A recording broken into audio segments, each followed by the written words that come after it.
Gotta be honest, it's a little bit warm in here today. Yes, so I apologise if I melt throughout this video. Like, nothing can be done, we don't have aircon.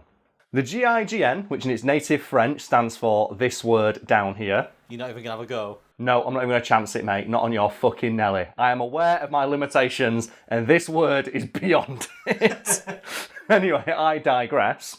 To continue where I left off before I was so rudely interrupted over my inability to pronounce French words, the GIGN is one of the foremost and respected special operations units in the entire world. In part because they're only one of a few such groups who still take out bad guys with a revolver. So who are the GIGN? They are a French special operations unit, like roughly comparable to, like, you know, the SWAT and things of that nature, where like, these are the best of the best of the best, and they are the people that you call in when shit hits the fucking fan. Also, like most special operations units in the world, their outfits are just terrifyingly badass. Because like, you can put up a picture, I'm assuming you'll be able to find a picture of them somewhere, and like all of their outfits are obviously terrifying as fuck, because obviously it's part of the intimidation factor. If you're storming into a building to shoot some terrorists and, you know, find some hostages, you want to strike fear immediately into the hearts of anyone who might stand in your way. Which is obviously like, I think the most famous example of this is like the SAS, who like, in the minds of most people is like, it's the guys that are like all black, tactical armour and the gas mask. And that mask exists like partly just because it's fucking scary. Just have this faceless man running with giant empty eyes with a gun. So using the SAS and the GIGN's outfits as a jumping off point, is there any other examples of that in the world or in fiction that you are particularly fond of? So I'm going to start us off with the masks from Army of Two. Have you played this game at all? I have not. No, I don't even remember the names of the main characters because they're that dull and bland, but I do remember their masks. Because they wear the ballistic masks that cover your face. Yeah. So your face is now bulletproof. And throughout the game, you can customize it. And they've got like an online component where you can like customize your mask as well. And obviously the first thing you do is you go straight for the one with a big smiley face on it. Because then you've just got this like terrifying, huge, like just mountain of metal and guns storming towards you with a big dumb smiley face. Is it a multiplayer game? It was for a bit, and the whole point is it's co-op, it's Army of Two, right. And you play through it together. And there's a system in the game where you can either high five or like, you know, like chide the person you're playing with, and that affects the end of the game. But it was so poorly realised that literally before the last cutscene plays, before you walk through the door to activate it, just spam the positive or negative emote to get the bad or good ending. So you can just stand outside the door before the final level boss and just slap your teammate on the back of the head 20 times. And that apparently just counteracts all the teamwork you've done over like the course of an 8-hour game. And you just shoot each other. That's it. To these two brave, heroic friends. Yeah, you could be friends all the way through, but like your relationship with the thing, it resets at the start of every mission. Yeah. So it doesn't matter if you're after every firefight, you give your teammate a big thumbs up. If at the end of the game you just slap him on the back of the head 10 times, that's it. You are mortal enemies now, and you hate each other. So with that in mind, Brad, do you have any like personal favourite like designs or outfits for soldier men in real life or in fiction? Well, it's not quite the same thing, but I always love it when, like, if you ever get a bank heist in a movie or a TV show. Okay. Every member they've got a theme. Yeah, but they've got different masks on. Like masks, Point Break is the one I always remember. And they're all dressed like presidents. And then you've got Homecoming, where there's the Avengers. They're all dressed, and that's the Avengers cameo that we all wanted. That is a good point, actually, because although it's not a direct comparison, like, usually in these movies, these guys end up being mercenaries. We are talking about a group of, like, you know, highly trained individuals working towards a singular goal, like the GIGN. It's just like this goal, and it just happens to be robbing a bank. The one in Point Break where they all wear the president's mask, because I think they even mention it in the film, that the reason they do that is because it's so visually striking that you fail to recall any of the details about the person wearing it. Yeah. Like, when you just see a guy walking in a Richard Nixon mask with a shotgun, you're immediately drawn to one, the shotgun, and two, the Richard Nixon mask, and you'll forget other details like how tall he was, like whether he spoke with an accent, because obviously the gun and Richard Nixon overpower, like, you know, the thing in your mind that tells you to remember those details. If that's the case, they could wear really anything. Like, what's the worst mask someone could wear for like a bank heist? The horse mask. No, I said the worst. No, the horse mask's the worst for them because you won't be able to see a fucking thing through it. Imagine the footage that would emerge after the fact of a guy walking into a bank with a shotgun with that fucking horse head mask on. Just Every time you turn. Oh, imagine those huge inflatable T-Rex outfits. Imagine robbing a bank with 4 people in there. And the bit as well, you'd never be able to find them. That actually reminds me of a real incident that happened once. And it didn't involve T-Rex outfits because, reality is not that awesome. But there was like a bank heist one time where immediately prior to the bank heist, a guy put on Craigslist saying, I'm doing a flash mob. Please all turn up to this address wearing this outfit. You'll be paid $10 a piece or something like that. And like 400 people turned up wearing this outfit. And then he went and robbed the bank wearing the same outfit and then ran out the door. And obviously when people turn up, it's like, did you see a guy wearing this outfit? Yeah, there's like 400 of them right here. It's like, what a crime! Let's go to the opposite side of the spectrum and go for the guy who once robbed a shop having coloured his face in. Oh, we've all seen that guy. Or the guy who sellotaped his face. Oh, there's the famous one about the guy who covered his face in lemon juice. Because he was told that lemon juice can use as invisible ink and thought that invisible ink would mean his face would be invisible. That's a real story, you can look it up. That's a famous one. That's like, do you know when you go to like the really shitty, like clickbaity list websites? They're the things that it's going to list because these stories are like ancient now. Yeah. Desperate people don't tend to think things through. The GIGN fucking do though. So the GIGN, you said that they like to use revolvers. Yes, specifically a revolver called the Manchurian MR73, which I'm probably mispronouncing, which the GIGN have a huge hard-on for because of its legendary reputation for reliability and the fact that, like them, it's super French. So what I want you to do for me now, Brad, is Photoshop this picture of the gun to make it look French as fuck. I want like the ring of garlic round the neck. I want the stripy French t-shirt. I want the cigarette. I want it to be on a bicycle. I want it to have a baguette in one hand. I want a beret on that motherfucker. Like, what other French stereotypes can we fit on there to make it the Frenchiest gun in existence? I mean, you could do it like one of those comedy guns and have the French flag coming out at the end. No, it's like instead of bang, it's the French flag. No, don't make it a French flag. Make it a white flag.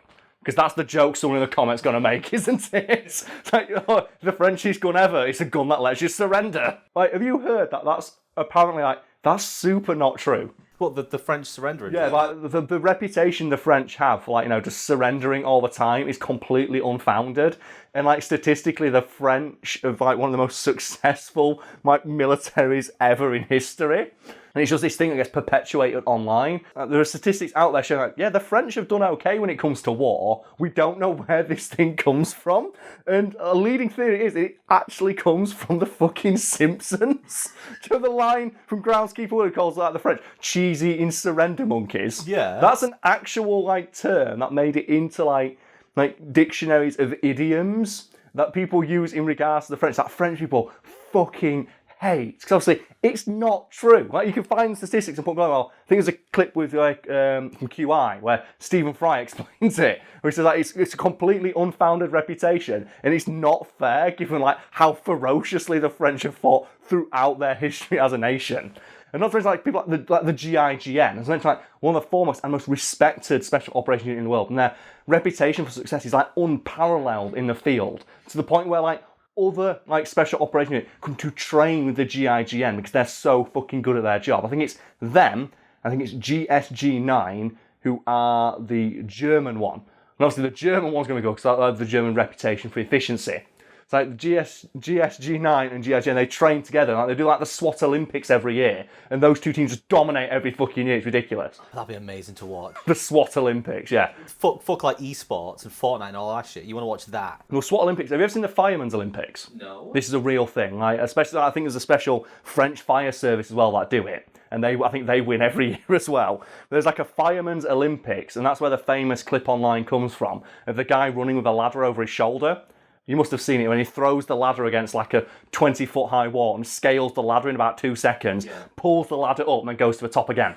Like, that's from the Firemen's Olympics. But put the clip, it's amazing. Have you ever heard about like one of the tests you have to do to become a firefighter for a particular region? I'm going to assume it's something I can't do. Yes, it's something I don't think a lot of people can do, because if you want to be a firefighter in a particular part of the world, in a particular city, you have to be fit enough to make it to the top of whatever the tallest building in the area is. So obviously, up the stairs, because obviously the elevator might not be working.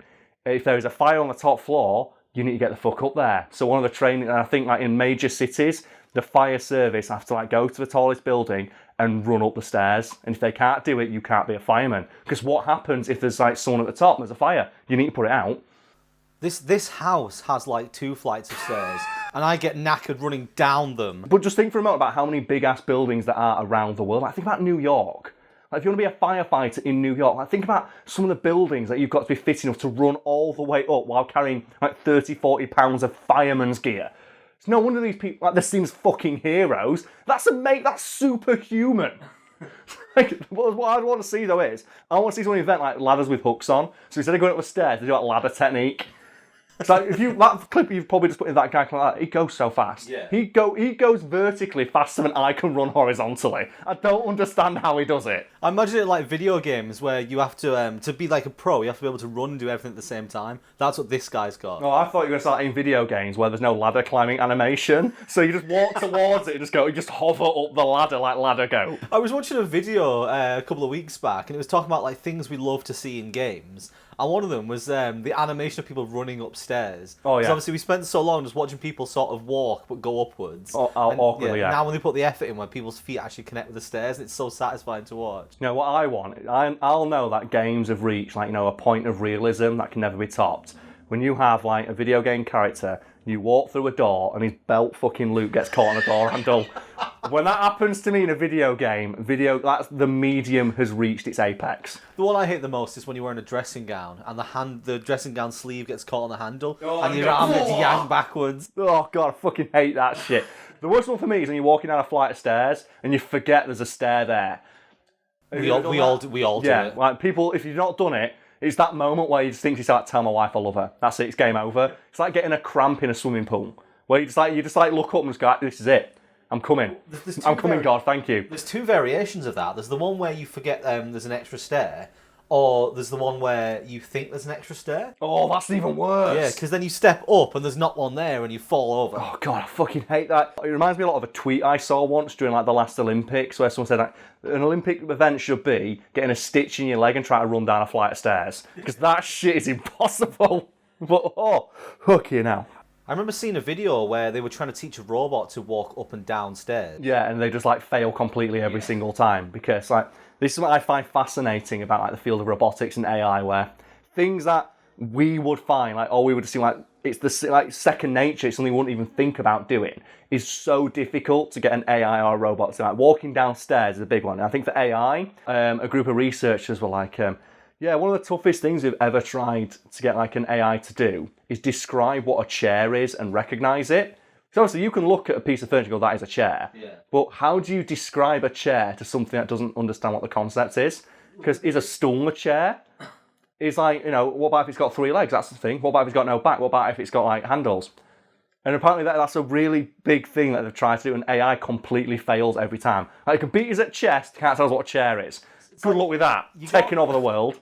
So you got to be able to like identify the purpose of it. Exactly, yeah. By looking at it. Apparently, it's just a thing like AI cannot comprehend, and like research they're going, we can't figure out how to like, you know, program this thing to understand what a chair is. And like people think it's going to take over the fucking world. They can't walk upstairs, and they can't understand what chairs are. So what it means is if you hide, you could basically do the thing you do in like video games, where if you just run around the furniture.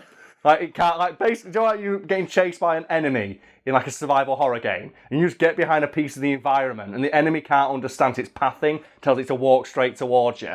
So you can basically just, like, kite it around, like, parts of the environment. That's what the robot apocalypse is going to be. Yeah, but there's going to be those tense moments where you're on one side of the table, they're on the other, and if you move left, they move left, you move right, they move right. So in my head, like, the actual robot uprising will just be humanity as a whole, just kiting the entirety of the robot army, and just constantly just moving ever so slightly, because they only programmed to, like, do the most efficient route, which is a straight line. So we just put, like, fucking bricks in front of them and, like, shit like that. Just trip over like idiots. You've heard it here first. The pinnacle of robotics will be when a robot can walk upstairs, accidentally step up one that isn't there, and then go to recover by sitting down on a chair that it recognises. When we see robots do that, we know they've ascended to a level beyond us. Moving on and getting back to the MR73, a feature of the gun that is especially appreciated by GIGN operatives is the fact that it can be customised to a level seldom seen outside of Call of Duty games. Well, surely they'll have more advanced equipment. Why would they want to customise the revolver? Because an ethos of the GIGN, something that makes them quite unique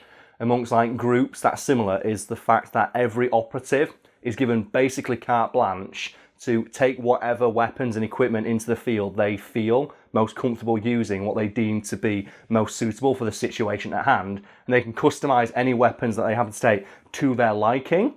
And obviously, like I said, the MR73 has like got this reputation for its legendary reliability in the field, so many operatives choose to carry one at all times, even if they already have another sidearm, just because they can reliably expect it to put a bullet in a terrorist's dick 100% of the time they pull the trigger. And the gun can be customized to such an extent you can actually use it as a makeshift sniper rifle. Because one of the things you can customize it with is an extra long barrel, a bipod, and a scope, which means you can snipe people with this revolver, and it's something actual GIGN operatives have actually done in the past, like Joe, when they need to. Yeah. And just imagine that for a moment. Imagine you're sat there, like you're like, you know, you've taken some hostages, you think, okay, they've got a sniper outside, and you look outside, it's a guy with a fucking pistol. It reminds me a lot of Metal Gear Solid 3. Do you know you're being chased by the Shago Hod, and you got to shoot the C4 that's on the bridge? Yeah. If you call up GIGN during that like scene, he will tell you, I recommend using a sniper rifle, but if you're feeling like a hotshot, why not try it with your pistol? I know the fate of the Western world is at stake, and there's like a madman with a nuclear-armed tank driving towards you, but fuck it, why not chance it with a pistol? You're Naked Snake, you're the best soldier who's ever fucking lived. I trust you to make the right choice. The comparison to Metal Gear Solid isn't like, you know, without merit, because in those games you are given basically complete freedom to approach the situation in whatever manner you feel is best. And if you want to stealth it and go around with like, you know, a silent like tranquilizer pistol and put everyone to sleep and sneak past, you can. If you want to strip down to the waist, put a crocodile hat on and run around with like an M60 just obliterating everyone's testicles from a mile away, you could do that too. As long as you get the job done, nobody gives a fuck.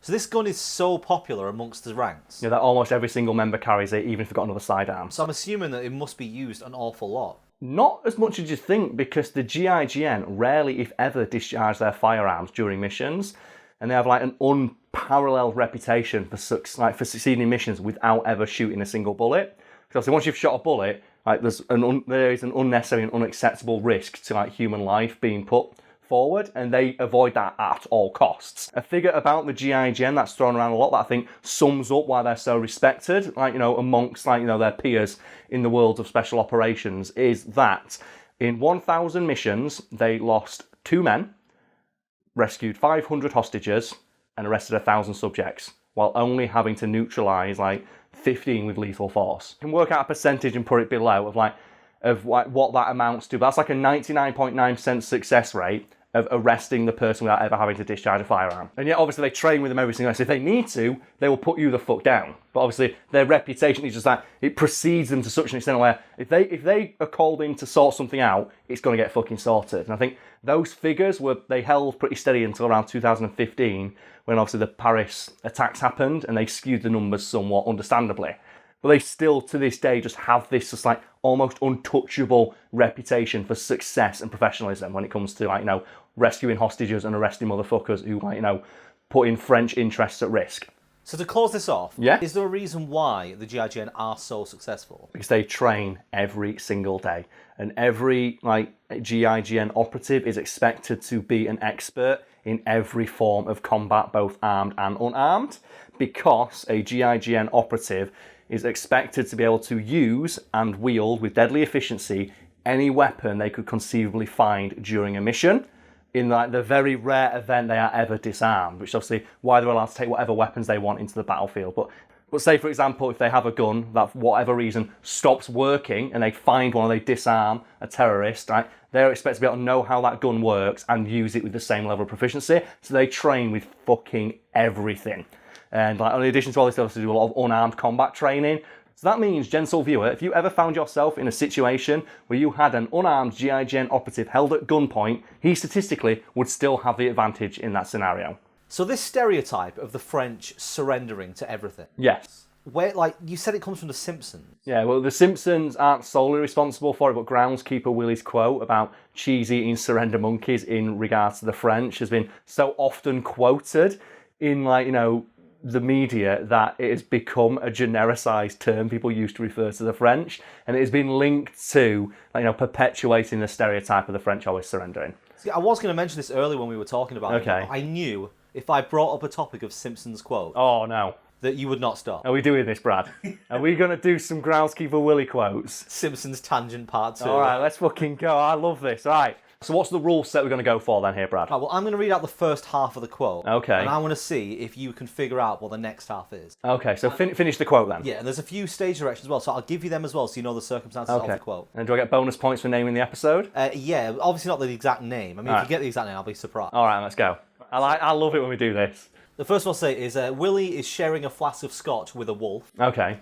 And the start of the quote is, don't feel bad for losing. I've been fighting wolves since you were at your mother's teat. Close enough. Oh, there it is. What's the actual quote? The quote is, I was wrestling wolves back when you were at your mother's teat. There it is. All right, keep going. I love it when we do it. These are the best. We should just make the channel this. The next one, so this is, on Sunday, the church doors are frozen shut by a blizzard. As the congregation waits, Willie applies a blowtorch.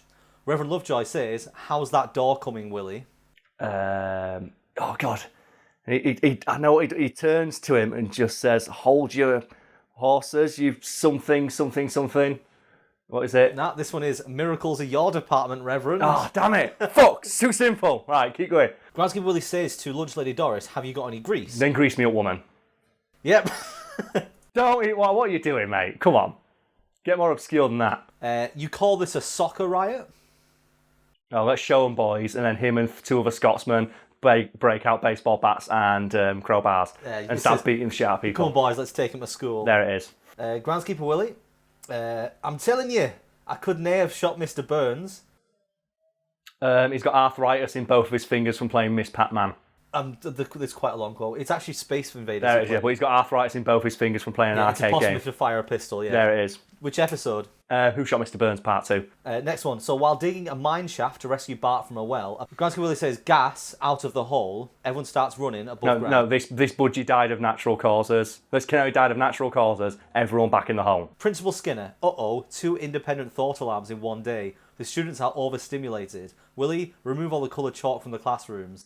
Something about like I told you that chalk would lead to madness. Is it? No, it's something about the chalk. Yeah, it's like I told you it would lead you on a road to ruin. No, it's I warned you, didn't I warn you? That coloured chalk was forged by Lucifer himself. Damn it! It's too poetic.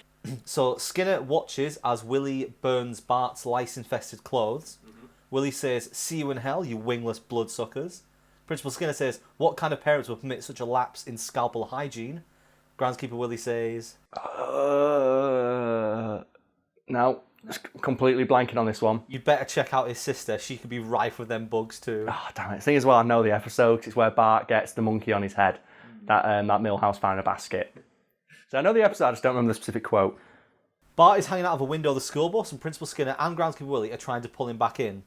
Skinner says, "Pull, Willie, pull!" Willie says, I'm pulling with all my might, you noodle-armed something or other. He says poodle walker, so you've obviously got the quote there. Yeah. It's just not there. He says, "I'm doing all the pulling your blouse wearing poodle walker." I knew it was something like that. Groundskeeper Willie says, "You call that a scar? This is a scar."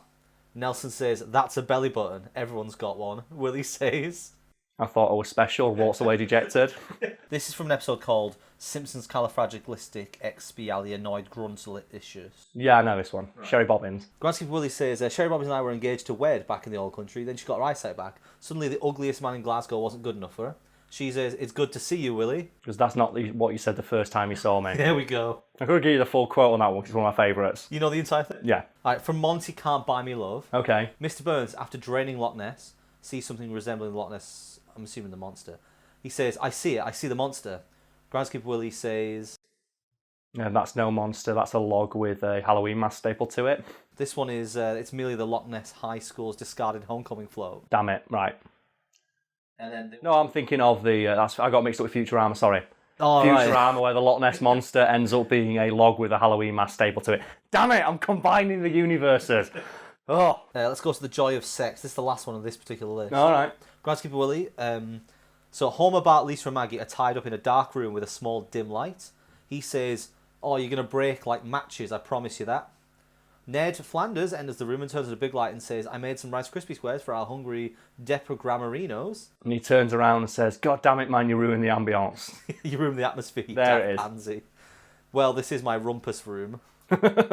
Willie says, "Don't call it that." And there's all the other like the famous quotes about him, like "Don't touch thermostat, Willie." It's like "Don't touch Willie." And like, I'm like, good advice. The thing is, I like all his quotes from the Halloween episodes, like the one where he catches on fire, and it's because Homer messed with the thermostat, which says like "Don't touch Willie," and I was like, oh, good advice. And he catches on fire, and he's like, "Dear God, like, help me!" And he sits on Connor and he turns into like a flaming skeleton. And he tells everyone, "I'll get your children where you can't protect them in their dreams." Like, "Oh, what are you going to use? Skeleton powers?" And it's so fucking dumb. I love it. Yeah, there's a few of those ones at the top of the list. But That's the episode like, oh, Willie could be anywhere. He could get us at any time. And he gets off the bus and goes, "Boo!" He goes, "Oh no, I left my gun on the bus." Then chases the bus down going, come on, come back. Man, I should just ask you for the quotes, rather than look down a list. You got any more Groundskeeper Willies? Well, all of them. Most of them, I should say, anyway. Because it's probably like evidence of me like fucking uptight to some degree. But no, it's like some really, really fucking good ones out there. Like, all those Halloween episodes are solid comedy gold. Like the shinning one is a personal favourite. It's like, don't want to get sued. So I'll use my shinning to contact Willie. It's like, oh, the boy needs me. That's when he runs out and goes, "I'll save you," and then immediately gets murdered, Yes. isn't it? Yeah. Or the one where he's like chasing home. He's like, "Oh no, my retirement grease." The fact he has retirement grease. It's like, he's beating Homer up and he goes, "I don't want to beat you up, but the girls have been drinking all day." And starts beating the shit out of him.